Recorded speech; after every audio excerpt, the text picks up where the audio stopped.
এক গভীর জঙ্গলে বাস করত একটি শিয়াল ও বাঘ। একদিন বাঘটি শিয়ালের পিছনে তাড়া করল এবং শিয়ালটিকে দৌড়াতে লাগল।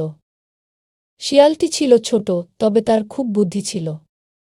সে জানত দৌড়ে বাঘকে হারানো সম্ভব না, তাই সে বুদ্ধি করে ছলনার আশ্রয় নিল। শিয়াল দৌড়াতে দৌড়াতে হঠাৎ থেমে গেল আর চিৎকার করে বলল, ও বাঘ ভাই, তুমি কি জানো না বনের রাজা সিংহ আমাকে তোমাদের মতো পাজি বাঘদের ধরার নিয়োগ দিয়েছে? তারপর বাঘটি থেমে গেল।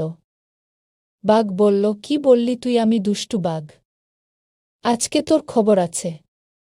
শিয়াল কণ্ঠ গভীর করে বলল, তুমি যদি বিশ্বাস না করো তবে চলো আমার সাথে বনের রাজা সিংহের কাছে।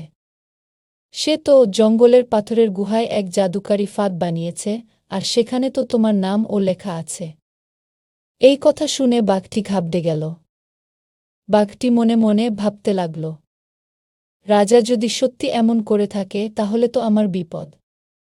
শিয়াল তখন বাঘকে নিয়ে গেল এক গভীর পুকুরের পাশে। পুকুরে ছিল পানি। শিয়াল বলল, পুকুরের পাশে দাঁড়াও, দেখবে তোমার ছায়া এখানে বন্দি করে রেখেছে রাজা। তুমি যদি তোমার ছায়াকে বাঁচাতে চাও তাহলে পুকুরে ঝাঁপ দাও, তা না হলে তোমার ছায়াকে মুক্ত করা যাবে না। বাঘ ভাবল, আমি যদি পুকুরে ঝাঁপ না দেই তাহলে এই পুকুর থেকে আমার নাম মোছা যাবে না। তাই সে পুকুরে ঝাঁপ দিল।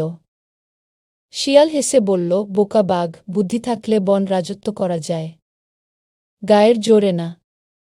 আর এইভাবে শিয়াল তার বুদ্ধির জোরে নিজের প্রাণ বাঁচাল।